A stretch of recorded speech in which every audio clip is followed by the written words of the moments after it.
Another chapter in the brief history of low-power television is unfolding. In a moment, the details of some major changes at channels 26 and 18. Good evening, everyone. This is the news tonight. Among the other top stories we're covering in this next hour, the notices have now gone out to 77 Bemidji School District employees. They may not be back when school opens next fall. Tonight, a medical report on a new controversy facing hospitals and the treatment of some newborn children. We'll also tonight have a look at the stars with a report on the Palucci Planetarium in Hibbing.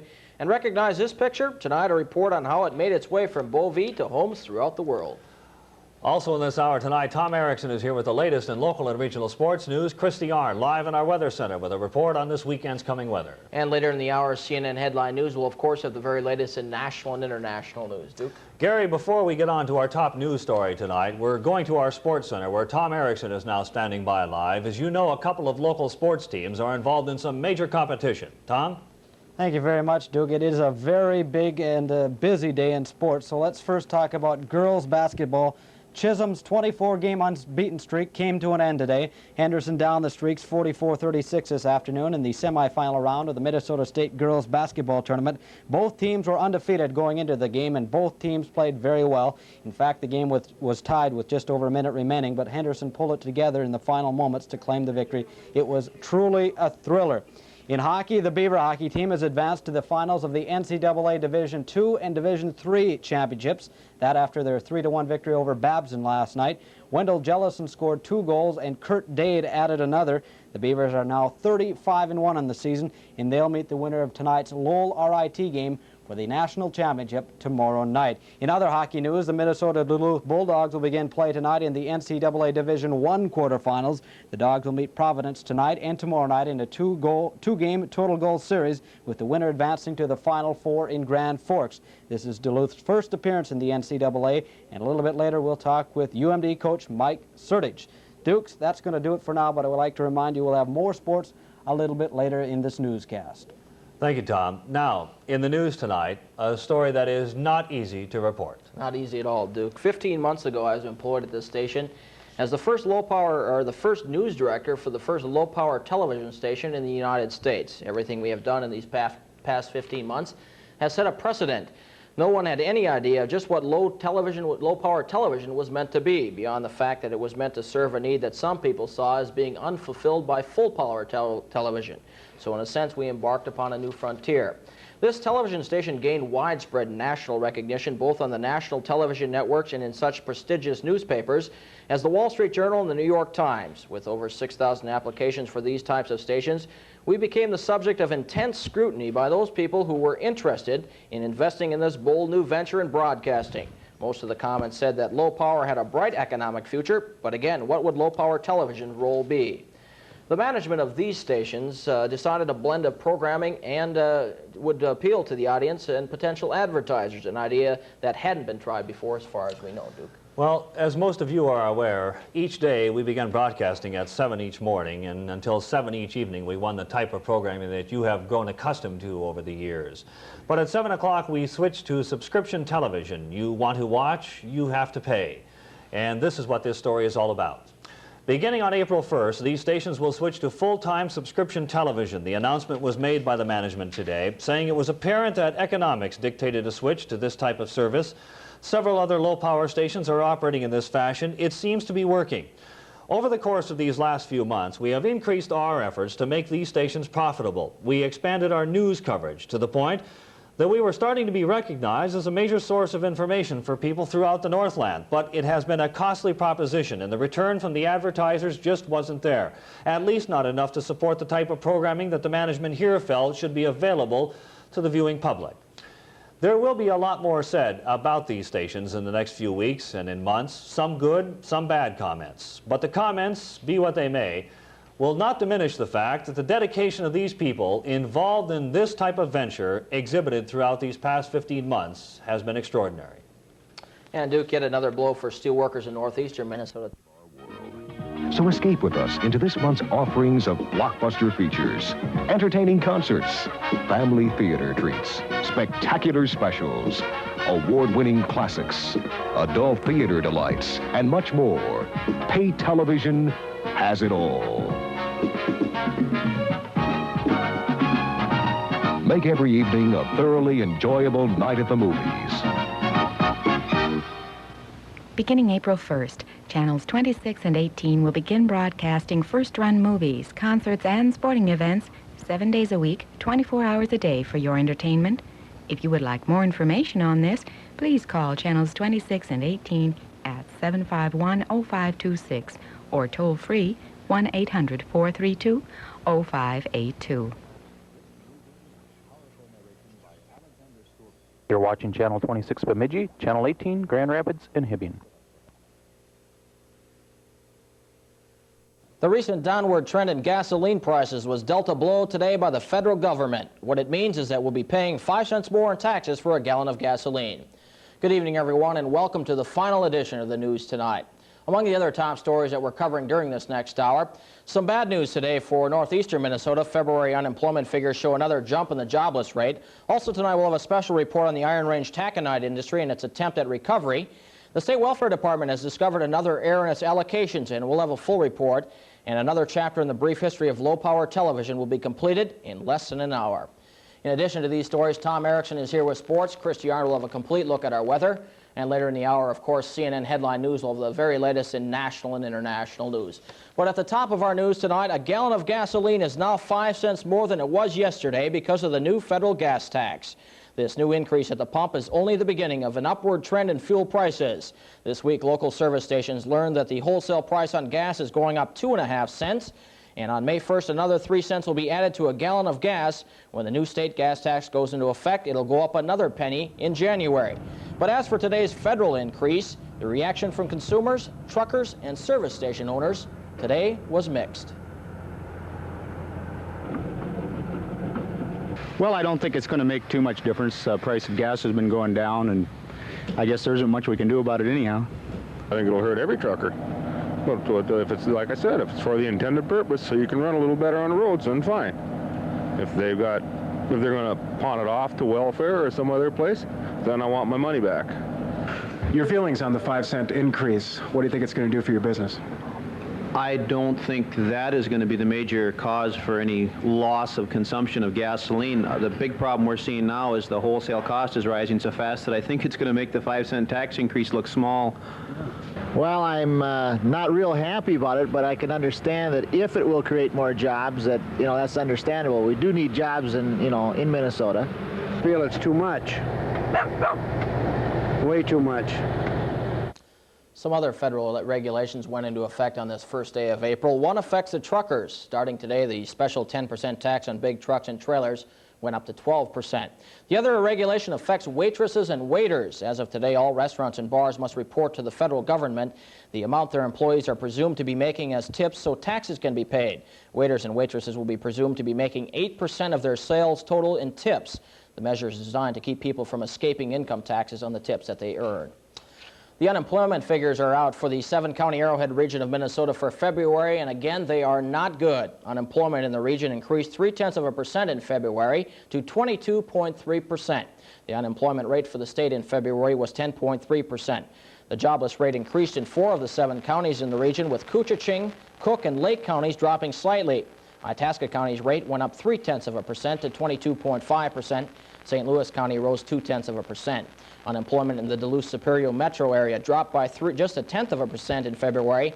A year ago at this time, the region's unemployment rate was just 13.5%. A bill that would take $10 million from the so-called 2002 fund for job programs on the Iron Range is now one step away from passage. The Minnesota House approved the measure, which would create minimum wage jobs on the range and would also provide low-interest loans for small businesses on the range. If the bill is passed next week, an estimated $24 million would remain in that 2002 fund. For the last couple of years, the news media has been reporting the sagging demand for taconite and how it has hurt the economy of northern Minnesota. But just lately, the reports have begun to change direction somewhat. Although most agree the taconite industry will never return to the levels that they were once at, most agree recovery has begun on the range. Alan Cox reports. After a long, dark winter, the taconite industry is coming out of the gloom. After thousands of layoffs, companies are calling workers back. It was good to see that welcome back sign out there. That's the incentive right there. It's good. I was laid off May 20th, 82. Didn't come back until March 20th, 83. 10 months. He's a control room operator at National Steel Products, one of 2 plants on the range operated by Hanna Mining. It was supposed to reopen in July, then in September, then in January. It's not a good feeling, I'll tell you that. I lived here all my life, and I worked in the mines before taconite and since taconite. It's our basic industry up here, and it keeps people working. You know, you got to have a full parking lot to keep us going. Workers came back last week, but there are still a lot of empty spaces in National's parking lot. 600 people are at work, about 300 are on Hanna's layoff list. Range-wide, about 5,000 steel workers will still be off the job when the callbacks are complete. That reflects the slower pace of America's steel business. The industry was operating at 50% capacity last week. Industry observers credit higher car sales. Next along should be higher sales of appliances and other goods linked to housing starts. Further down the road, an upswing in construction of commercial buildings. If it all comes true, taconite demand will rise again. The timing depends on the speed of the economy's recovery, and that adds a bit of uncertainty to plans on the range. I know I've learned a lot from this layoff. I'm going to keep a fairly good reserve put away just for layoffs. Still, Lane is thinking about buying a truck because next month he'll go back to work at Butler Taconite for the first time in nearly a year. Business in Hibbing is picking up. We feel that people are getting their hope back and they're more confident that they're going to have money coming in on a normal basis again, and that they're going to be able to go out and purchase the things that they've been holding off for in the last couple of years. Getting emergency medical care can be a financial headache for those that have lost their jobs. Unemployment has left about 250,000 Minnesota families without medical insurance. But doctors at a program called SHARE have decided to do something about that. They are now offering free medical care for the unemployed. And we get more on that story from Dr. Michael Breen. The purpose of the clinic is to help families like Bill Anderson's. Bill got laid off from his job as a machinist 6 months ago. He gets unemployment, but after he's paid his house and car bills, he's got $40 a month for everything else. Since Anderson has no health coverage, he delayed when his 2-year-old son developed a cough.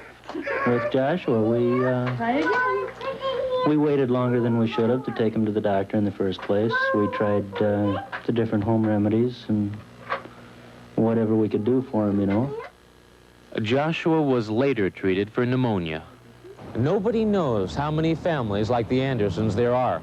We do know that about 125,000 people in the Twin Cities are unemployed.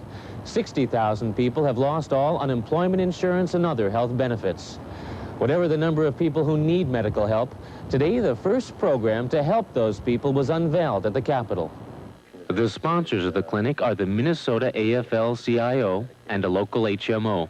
That HMO is SHARE, headquartered in St. Paul. The special SHARE clinic will begin April 14th and operate after hours every Thursday night. 100 staff members will be donating their time free of charge. During that time, they'll see about 60 patients a week. Officials today admit that number is only a small fraction of the people who need care, but they're hoping other medical groups will follow their lead. We hope that this pilot project will serve as a catalyst to encourage the rest of the medical community to participate in a community-wide, perhaps a statewide program. Union officials are already working to make that program a reality. They feel no matter how bad things get, some people should be protected from hard times.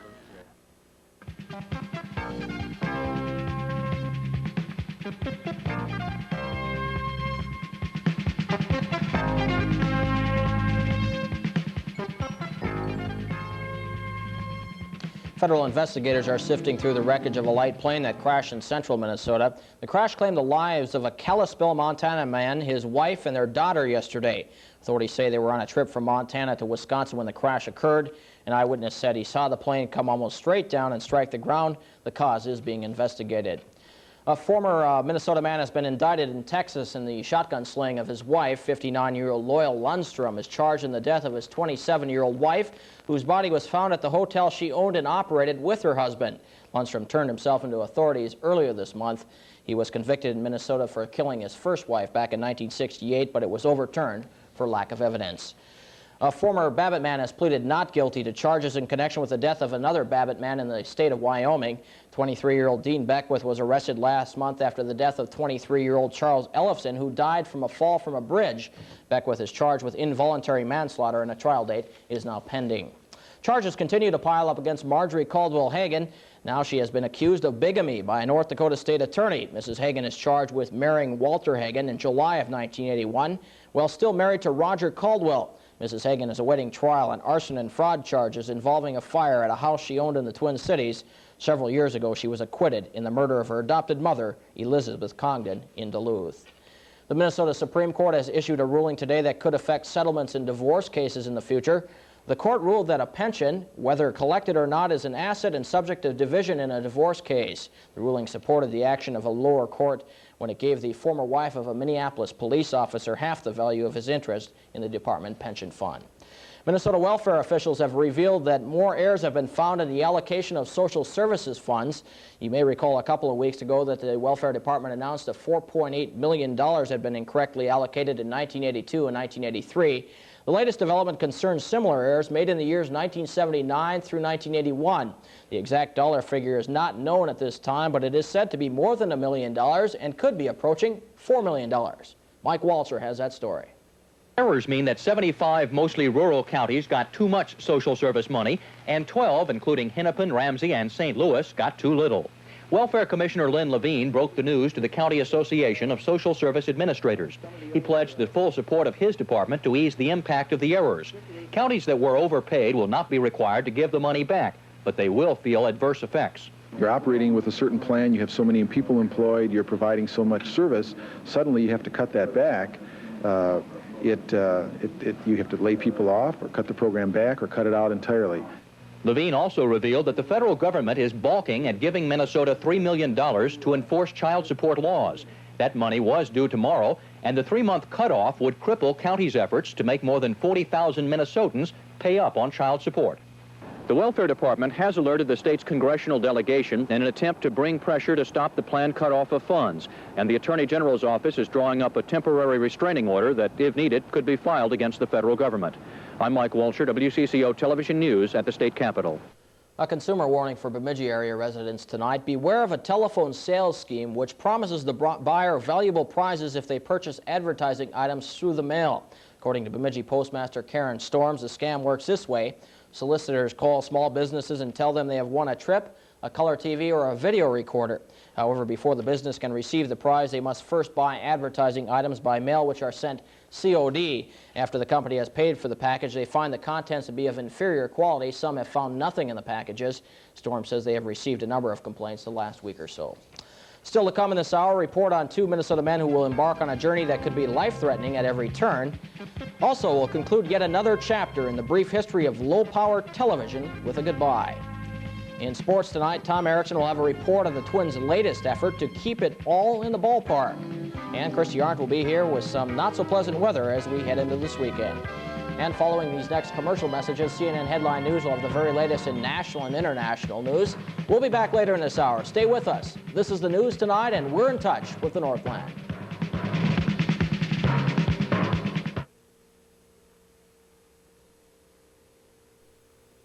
Lines moved it over 1,000 miles without a scratch. Nice going, United. United's pre-planning guide really got us organized. Our furniture and paintings for my one-woman show all arrived on time. Nice going, United. When we got transferred to Milwaukee, United gave us all the facts about schools, taxes, utilities, everything. And my stereo got here in great shape. Call your United agent and see why everyone says... Nice going, United. Bemidji Fleet, your general store, has tools and clothes and a whole lot more, like Glidden paint. It's now on sale with their low spring prices. Why, you just can't fail. $9.99 a satin spread gallon, $12.99 for semi-gloss. If you don't buy it now, it'll be your loss. There's nothing old-fashioned about the colors this show. Spanish melon, orange ice, more shades than 100 rainbows. So spread cheer around with a roller or a brush. Thanks to Bemidji Fleet, it won't cost you much. 207 2nd Street.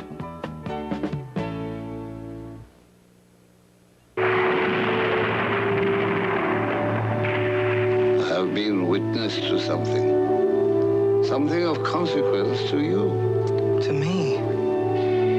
There's a a great task needing to be done. A dragon, fire and stench. It is evil. Pure and simple. You want me to do battle with that? Twice each year, the king selects a new victim. Chosen by lot. Girls, virgins. Blacksmith, have you ever forged a weapon? An edge like no other on this earth.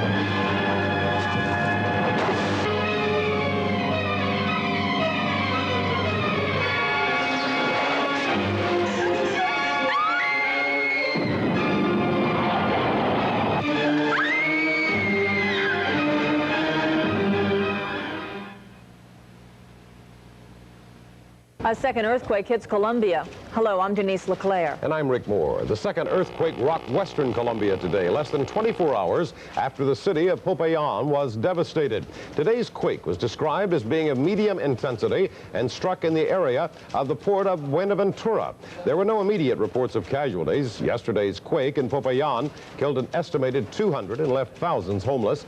The city's 100-year-old cathedral collapsed on crowds of worshipers gathered for Easter services.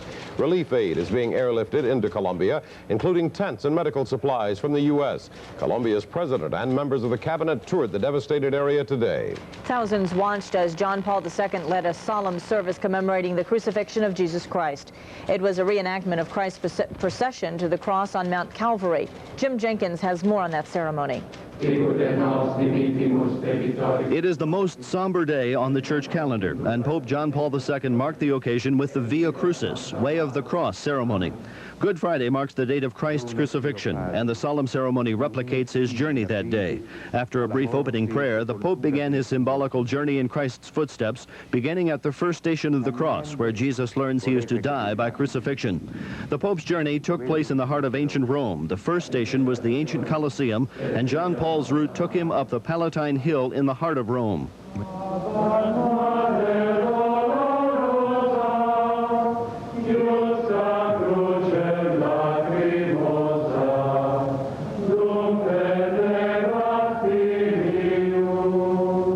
During the Middle Ages, the Crusaders walked the way to Golgotha in Jerusalem to mark Christ's procession. The ceremony was first done in Rome during the Holy Year, 1750. This year has also been declared a Holy Year by Pope John Paul II, and thousands of pilgrims were in Rome for the ceremony.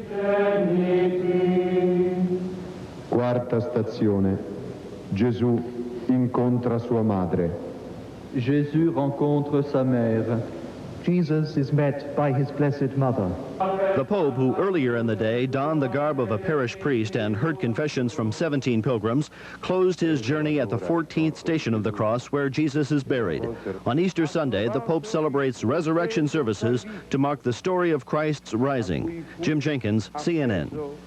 A Way of the Cross procession was also held in Jerusalem on the Via Dolorosa, where Christians say Christ carried the cross before he was crucified.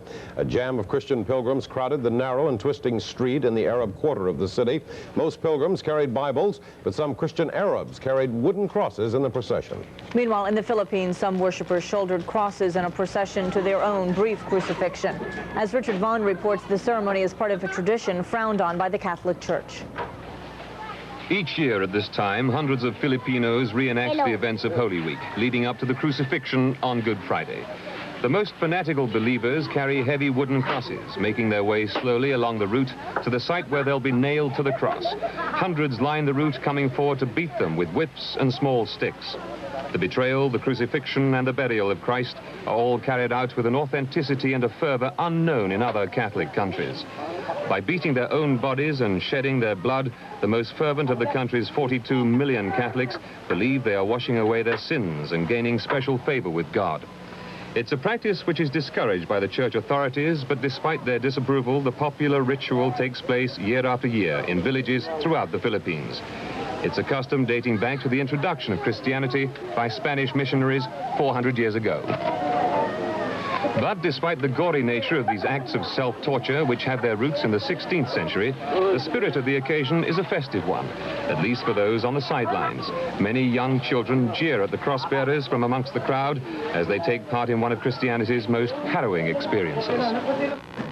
F-16 fighter jets will not be sold to Israel by the United States until Israeli troops are pulled out of Lebanon. President Reagan announced that position yesterday when he addressed a Los Angeles audience on U.S. foreign policy.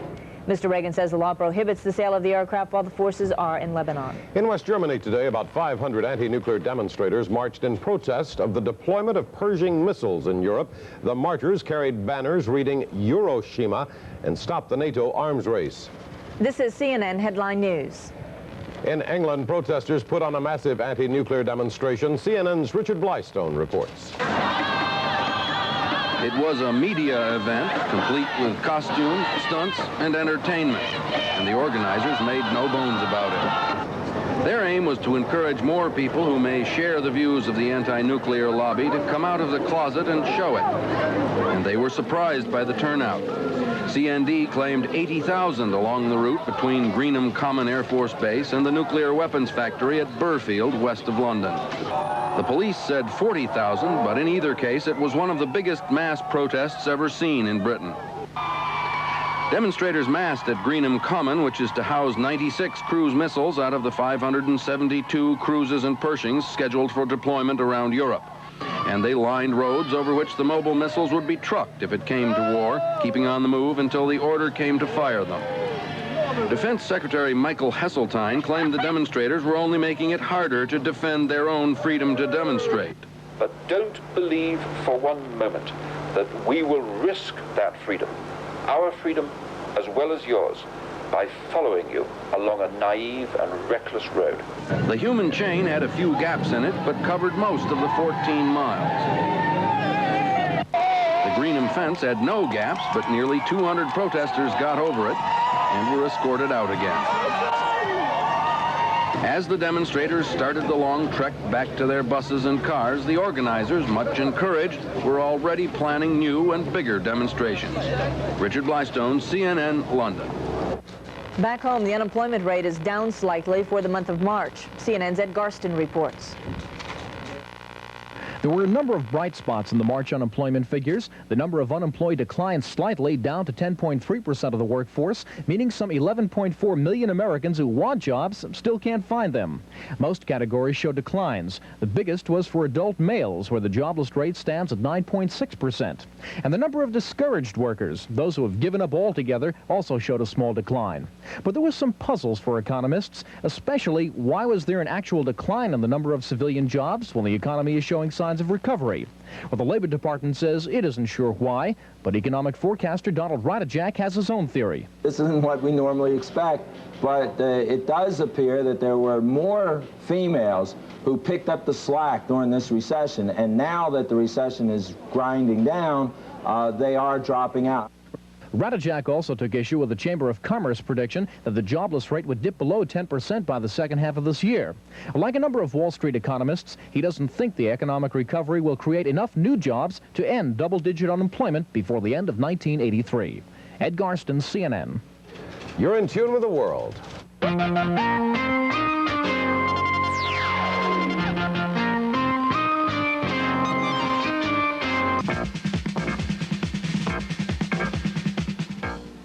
For many people, gambling is an entertainment, but for others, gambling is an obsession. It consumes their time and eventually their lives. Compulsive gambling is not fun. It's a disease, an invisible illness that leads to economic ruin and destruction of home and family. Compulsive gambling can be treated. Call the National Council on Compulsive Gambling at 212-686-6160. The National Council on Compulsive Gambling can help you. The only crime they ever committed was to be born beautiful. For that, more than 50 million pups have been killed since the hunt began. They're still being slaughtered, not for food, but for human vanity. They'll be turned into fur coats, fur trim, and, ironically, souvenir toy seals. Greenpeace believes the real crime is the slaughter itself, and we're working to stop it. Write Greenpeace, Box 300303, Seattle, Washington, 98103.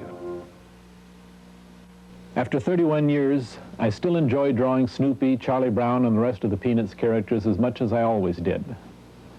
Hello, I'm Charles Schulz, and recently I had to undergo quadruple coronary bypass surgery. Fortunately, everything turned out fine, and I am now back at work and at play again. My doctor's advice and knowledge gained from research done by the American Heart Association helped make this possible. Won't you support the American Heart Association? They're working hard for people like you and me.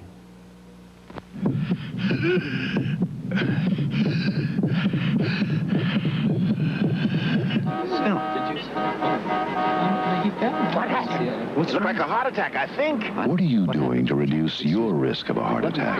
Have you had your blood pressure checked recently? Are you watching your weight? Have you stopped smoking?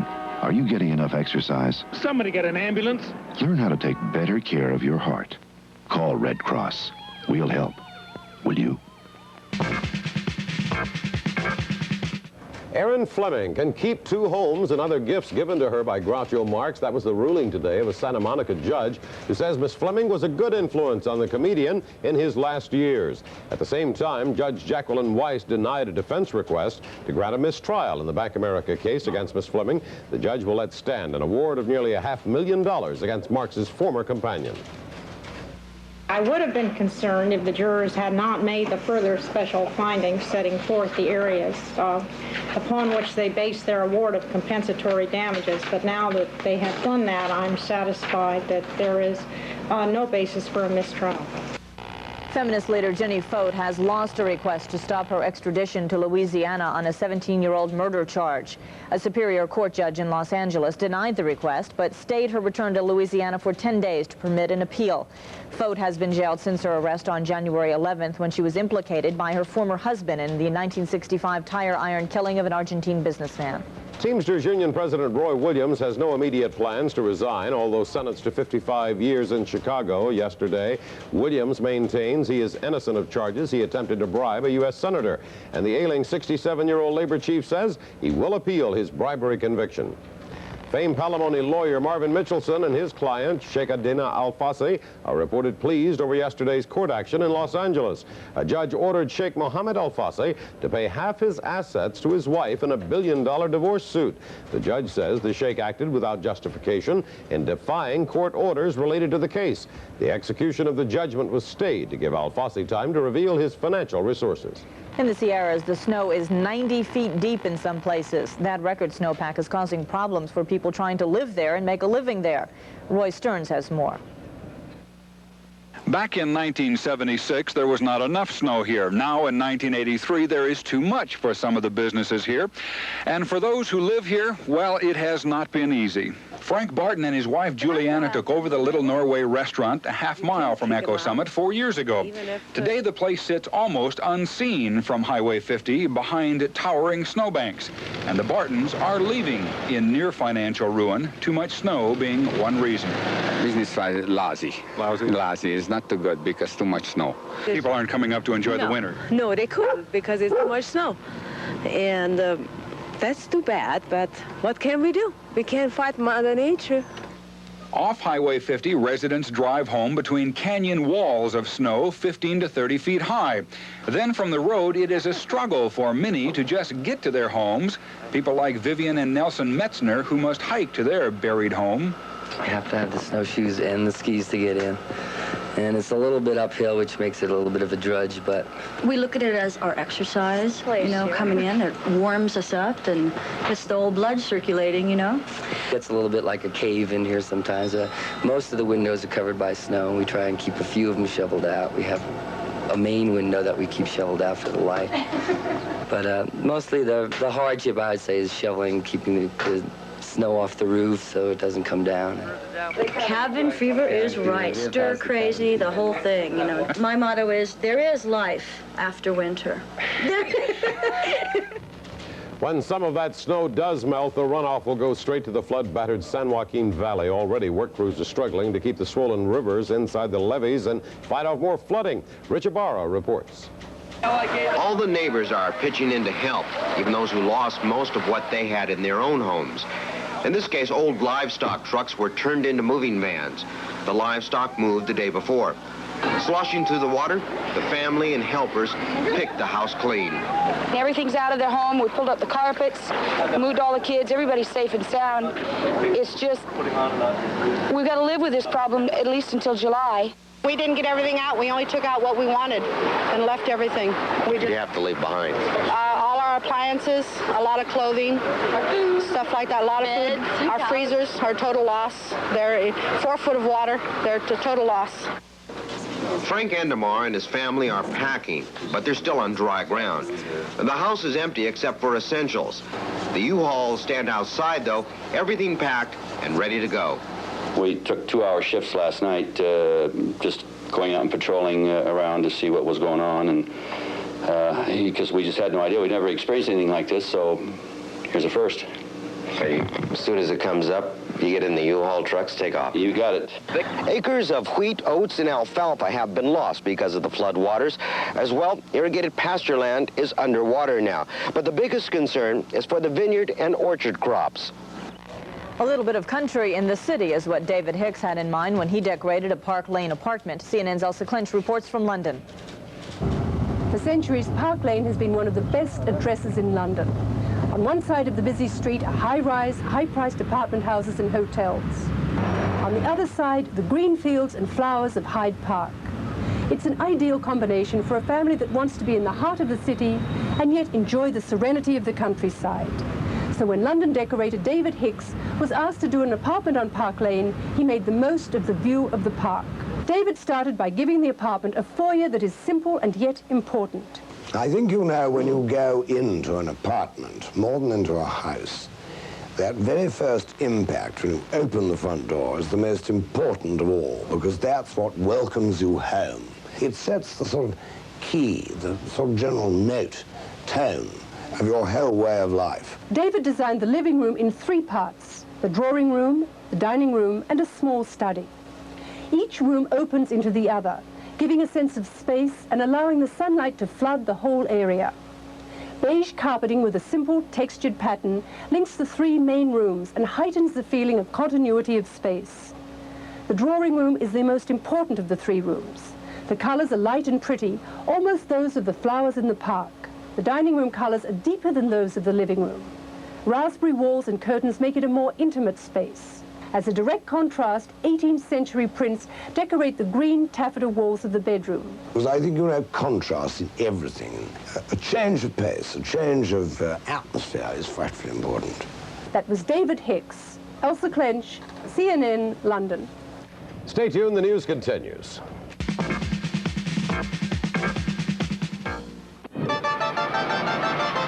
There was the courier, the cash, the ripoff, the boss, the meeting, the widow, the women, the secret, the setup, the murders. It started with betrayal and ended with revenge.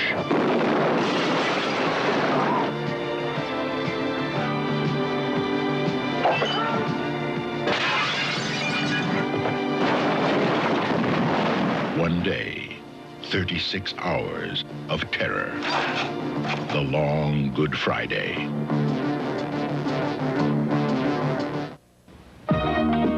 The movies have always fascinated audiences by their magical, larger-than-life image of our world.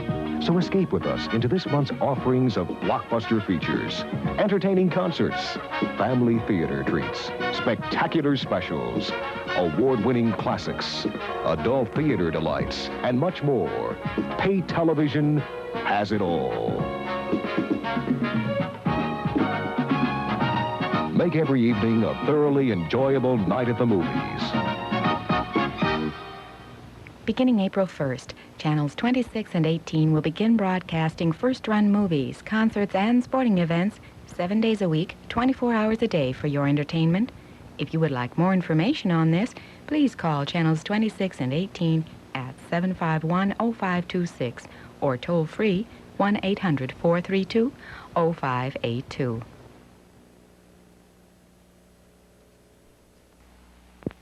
You got a lot of good living here, so just do what the doctor said. For the others who want you around, you gotta keep that high blood pressure down. You're all together, one big happy family. Keep it that way. If you have high blood pressure, make sure you see your doctor regularly and follow the treatment he prescribes. Take your high blood pressure pills every day. Watch your weight and cut down on salt. Controlling your high blood pressure can prevent stroke and heart disease. So remember to stay on your treatment every day, no matter how you feel. It's a good life. Keep on living it for yourself and all those who love you. Do it for yourself and all the loved ones in your life. High blood pressure. Treat it for life. It's now 29 minutes before the hour, and what's happening in Hollywood, you say? Well, let's find out in tonight's Hollywood Minute with Sandy Kenyon. This is Sandy Kenyon with the Hollywood Minute. Barbra Streisand has reportedly been ousted as producer on her own movie, Yentl. She allegedly went over budget, so an insurance company took over completion of the movie. Ms. Streisand refused comment on the matter. Dallas, the movie, has been delayed for at least a year. The recent illness of Barbara Bel Geddes has set back production, and many of the cast members reportedly have other projects waiting.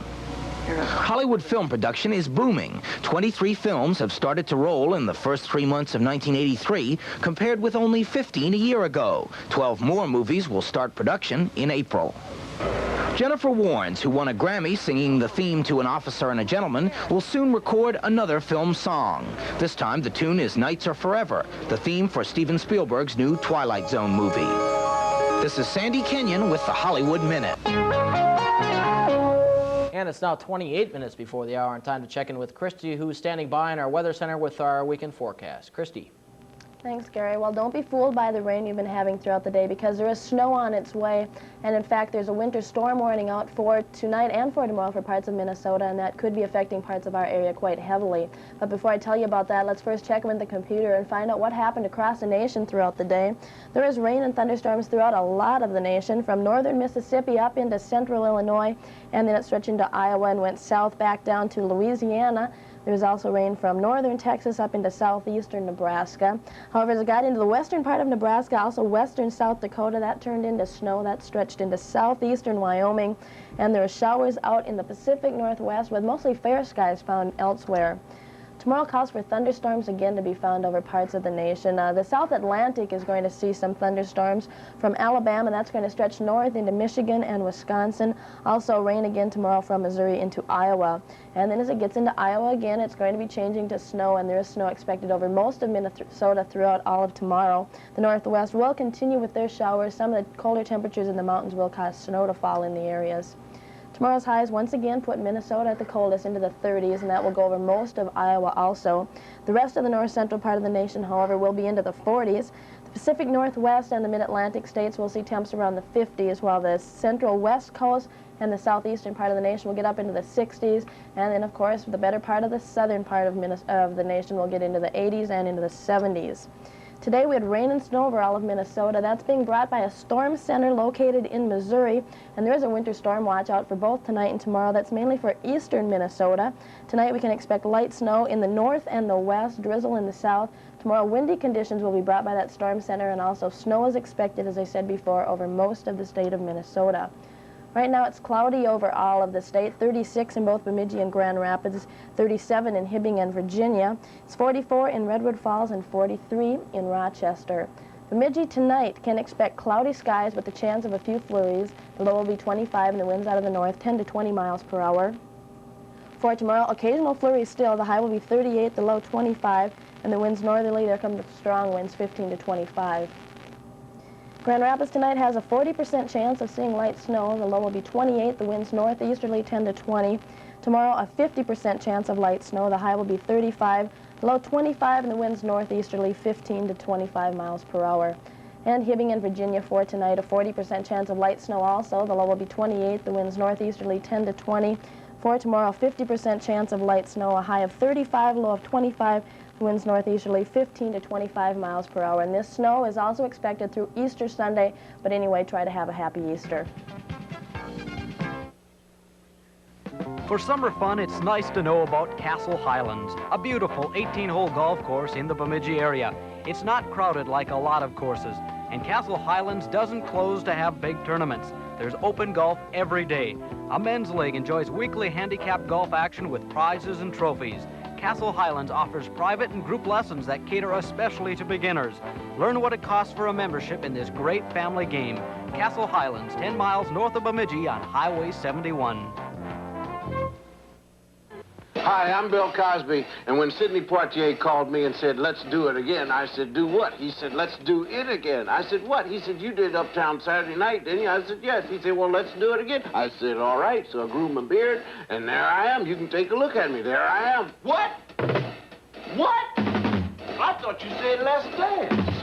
And also in the movie is Sidney Poitier. I like Farnsworth. 10 grand. Isn't Sidney cute? That's a good-looking woman, isn't it? Oh, don't use that one, isn't it? Women's lib. That's a good-looking woman, isn't she? Also in it is Johnny Amos. Everybody. A lot of suckers. Yeah. Also in the movie is Jimmy J.J. Walker. Everybody, party! Hey, party! So I did it. It's called Let's Do It Again. If you don't notify everybody before you move, guess what could happen to your mail? Bonjour. Is my favorite subscriber, Monsieur Willard Klug in? Sorry, Willard Klug moved. Don't make your mail come looking for you. Let everybody know where you're moving to. Notify everybody a month before you move. Pick up a free change of address kit at your post office. And don't forget to use your new zip code and apartment number. Don't make your mail come looking for you. Let everybody know where you're moving to. Good evening. It is 18 minutes in front of 7 o'clock and time to take a look at sports. Well, my friends, the 1983 Major League Baseball season is just about upon us. The Twins have headed north to Minneapolis for their final 2 exhibition games and their home opener. From all reports, everything is set with the exception of one thing, and Rob Lear fills us in on that. The Twins led the major leagues last year in only one offensive department, ground rule doubles, the kind of automatic two-baggers awarded a hitter when his batted ball headed for up the alley bounces over the fence and out of play. No more than halfway through the season, we just noticed more and more of those ground rule doubles and decided that, yeah, we wanted to get the game more exciting here. To add that excitement element the Twins want back in the game, they petitioned to the league and were granted the right to raise the Metrodome's outfield fences. 6 feet in left, 6 feet in right, with center field staying the same. Panes of plexiglass were installed today to extend the left field wall to 13 feet high. A stretched piece of canvas will serve the same purpose in right. You're going to get more action at third base. You're going to get a lot of action at home plate, and I think that's the exciting part as far as the fans are concerned. More exciting because one-hop liners to left field like this one a year ago will still be in play when the fences are up and the Twins take up residence in the Dome this weekend. Judging from the Twins' scores out of spring training, raising the outfield fences here at the Metrodome should not present much of a problem. But defensively for the outfielders, playing it off the hop is going to take some getting used to. Twins, by the way, will entertain the Cincinnati Reds in exhibition play tomorrow and Sunday. Then on Tuesday, they'll open up their regular season, entertaining the Detroit Tigers at the Metrodome in Minneapolis. Brad Havens is expected to start on the mound on Tuesday for the Twins. 4 teams are still alive in the NCAA basketball tournament, and sometime tomorrow that number will be cut in half. The semifinals will be played in Albuquerque tomorrow, and your guess is as good as mine is who will be playing in Monday night's championship game. Here's what the semifinal matchups look like for tomorrow. At 2:30 tomorrow afternoon, I consider this more than likely the championship game. Louisville takes on the #1 ranked Houston team. Houston is just awesome up front. They'll play at 2:30 tomorrow afternoon. The other semifinal match will be played at 4:30. That has North Carolina State going up against Georgia. Both of those teams are surprises into the Final Four. And the winners, again, will meet on Monday for the NCAA championship. That also to be played in Albuquerque, New Mexico. In professional basketball, Celtic fans are still in awe after Larry Bird's performance on Wednesday night. Bird scored a career-high 53 points against Indiana. And what makes the performance even more incredible that he only played in 33 minutes of the game. In that time, he hit 21 of 30 from the field and was 11 for 11 from the foul line. Most of the damage was done in the third quarter when he scored 24 of his 53 points. Speaking of the Celtics, they'll be in action tonight, entertaining the Milwaukee Bucks. Other NBA games tonight have New Jersey playing at Philadelphia. Detroit will entertain Cleveland. Washington goes to Indiana. Chicago entertains Atlanta. One other game has Houston, the Rockets, playing in San Antonio. Both the North Stars and the Chicago Blackhawks have been slapped with additional $2,000 fines for their bench-clearing brawl last week at the Met Sports Center. With the new fines, both teams have paid the National Hockey League over $4,000. There's no doubt fighting is expensive. Speaking of the Stars, they'll play their final regular season game tomorrow night in Los Angeles. The Stars have lost 2 in a row, and a victory would certainly help in building the team's momentum as they head into the playoffs. The Stars will face Toronto in the opening round. The first game of their best-of-5 series will be played on Wednesday night at the Met Sports Center in Bloomington. There are just 3 games tonight in the National Hockey League. Here are the matchups. Washington plays at Detroit. The New York Rangers entertain New Jersey, and Vancouver plays in Calgary. Lance Nelson from Duluth Central scored 4 times last night to lead the North All-Stars to a 10-6 victory over the South All-Stars in the first game of the Minnesota Super Series. Other North goals came from Mickey Krapatich of Hibbing, Virginia's Bill Claviter, Roseau's Chad Johnson, Warroad's John Bjerkman, Steve Orth of St. Cloud Tech, and Tim Berglund of Thief River Falls. The second and final game of that series will be played tomorrow night again at the Duluth Arena. Now for the very latest in national sports, we switch to CNN. This is Dave Douglas, CNN Sports. It's time to crown the national champions in collegiate basketball. The men's Final Four gets underway tomorrow in Albuquerque, New Mexico. More on them in a minute. First, let's talk about the NCAA Women's Basketball Championship, which will be decided this weekend at the Scope in Norfolk, Virginia. Now, there's no clear-cut favorite among the Final Four teams. The semifinals will be played tonight. Here are the matchups. Southern Cal, 29-2 on the year, will meet Georgia, 27-6 in the first semifinal matchup. Then defending champion Louisiana Tech with a 30-1 mark will take the floor against Old Dominion. They're 29-5. The winners will play Sunday for the championship. Sonia Hogg, head coach of Louisiana Tech, knows her Lady Techsters face a tough one tonight, having to play Old Dominion on their home court.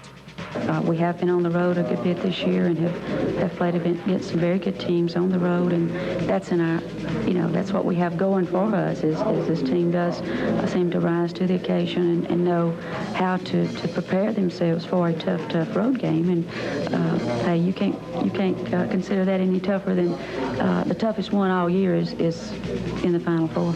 Well, the men's Final Four gets underway tomorrow in Albuquerque, New Mexico. All 4 teams, Louisville, Houston, North Carolina State, and Georgia, have final practice sessions scheduled for today in the arena known simply as the Pit. 3:30 Eastern Time tomorrow, the first semifinal game, North Carolina State versus Georgia, to be followed by the #1 Houston Cougars versus the #2 Louisville Cardinals. The winners will come back Monday night before a national TV audience to play for the 1983 National Championship. And that's it. I'm Dave Douglas, CNN Sports. And before I say my final goodnight, I'd like to thank some people who have made my job much easier over the past 14 months. Here in Bemidji, I'd like to thank BSU Athletic Director Dr. John Peterson and Bemidji High School Athletic Director Jack Loma. Also, I'd like to thank Gordy Scar and Jerry Phillips from the Bemidji Athletic Club.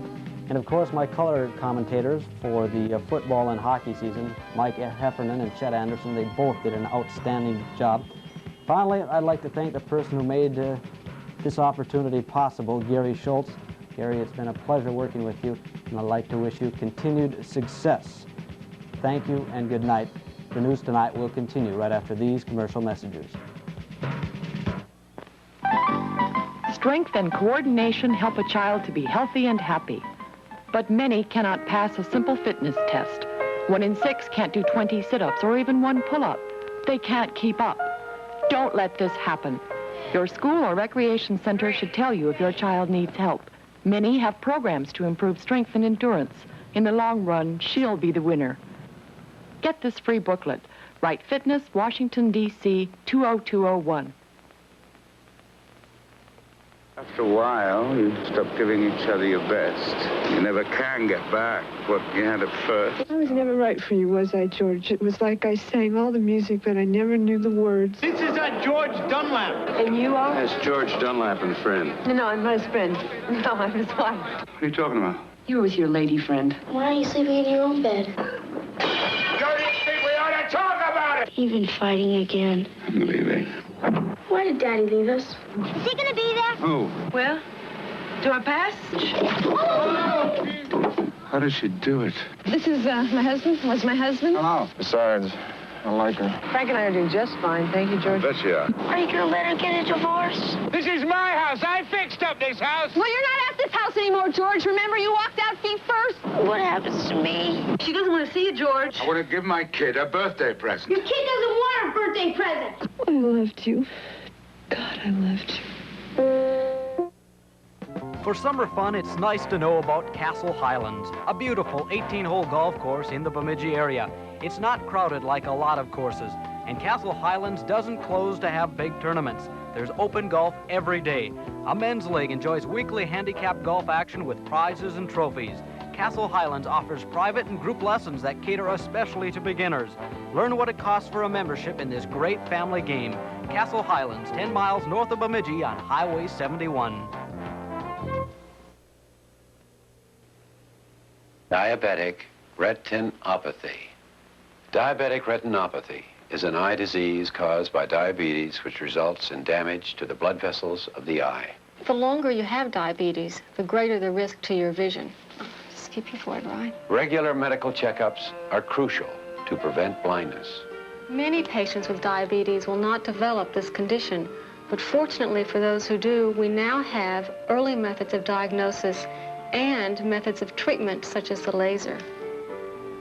I'm Cliff Robertson. If you have diabetes, I urge you to have your eyes examined regularly to prevent blindness. For more information on how diabetes can affect your eyes, contact your state affiliate or the National Society to Prevent Blindness, 79 Madison Avenue, New York, New York, 10016. That's your state affiliate or the National Society to Prevent Blindness, 79 Madison Avenue, New York, New York, 10016. Before the hour, and time to continue our look at local and regional news. Farm prices continued to rally last month in Minnesota, rising 2%. That's the third straight month that the state's farm index has gained. Minnesota's farm price index is now just 1% below the level of last year. Strong gains in wheat, corn, and feeder cattle led the advancing prices. Meanwhile, cash earned by Minnesota farmers from livestock and crop sales dropped 4% last year. The U.S. Agriculture Department figures now show that Minnesota is fifth among all states in farm receipts. Last year also saw a shift towards a greater share of cash from livestock sales, which accounted for 53% of Minnesota receipts.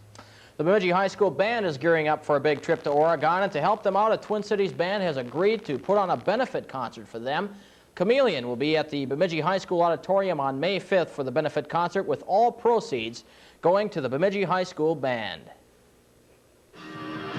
Ordinarily, they're a big show band, charge a lot of money to do a show. They do a concert format rather than play bars. And by special arrangement with Odyssey Productions, we are going to waive the guarantee and do the show for almost nothing to help raise money for the band. Can you tell me a little bit about the band itself? Well, Chameleon is originally from Minneapolis, and they've got a couple of albums on their own label. They're a totally self-contained group. They drive around in a semi full of equipment. And they're especially known for their stage show, highly theatric. They've played the Carlton Celebrity Room, which is the first rock group ever to do that, and he's also played the Guthrie Theater, which normally does dramatic projections and stuff. So they're extremely theatrical. They have a nice lighting show. They have pyrotechnics, explosions, bombs, fog. The drummer does a drum solo on an upside-down drum set, spins upside down and around and stuff. The guitarists have wireless guitars they run in the audience, and it's a real entertainment package, and I think it's kind of nice because it gets away from having to sell candy bars and coupon books or whatever else to help raise money. So now the kids can have some entertainment, spend their money willingly, and at the same time raise money to do something that they want to do. Okay. Sundvall says Chameleon is planning to do benefit concerts at both the Grand Rapids and Hibbing high schools in the near future. The dates have not yet been firmed up. He also said the group is currently negotiating with 11 record companies and are on the verge of going national. A couple of years ago, two Minnesotans gained recognition by canoeing the entire length of the Mississippi from Lake Itasca State Park to the Gulf of Mexico. Now those same two men are about to embark on another long journey, one that could find them in life-threatening situations at every turn. Jason Davis reports. August 1981. Steve Eckelkamp and KJ Milhone were passing through the Twin Cities on a marathon canoe trip. No picnic this. They'd begun at Lake Itasca, and their destination was the Gulf of Mexico. And they conquered the mighty Mississippi. Paddling 16 hours a day for 35.5 days, they created a new world record. And now these intrepid young men are setting out to conquer an even bigger river, the Amazon. No one has ever canoed the entire length, but Eckelkamp, Milhone, and Terry Haltener plan on trying. From high in the Andes, they'll paddle more than 4,000 miles to the Atlantic. The risks start quickly. The first 500 miles, the river drops 13,000 feet. Careful planning is needed to survive the uncharted rapids. If they live through that, they face other exotic hazards like poisonous snakes and man-eating fish. Amazonian coral snake is very deadly, and the anti-venom you cannot carry with you. It has to be refrigerated. We have problems with piranha. In the right situation, if you were to have a cut and were unable to pull yourself out of the water quickly, once again, it could be the end of the expedition for you and maybe the end of your life. The three young adventurers plan on carrying everything in their specially adapted kayaks. Each night will be spent camping in the jungle on the banks of the Amazon. If all goes well, they hope to end their voyage at the Atlantic on August 10, after being on the river for 108 days. Jason Davis on the road again in Minneapolis. The news tonight is the subject of our final story, and we'll have that in just a moment.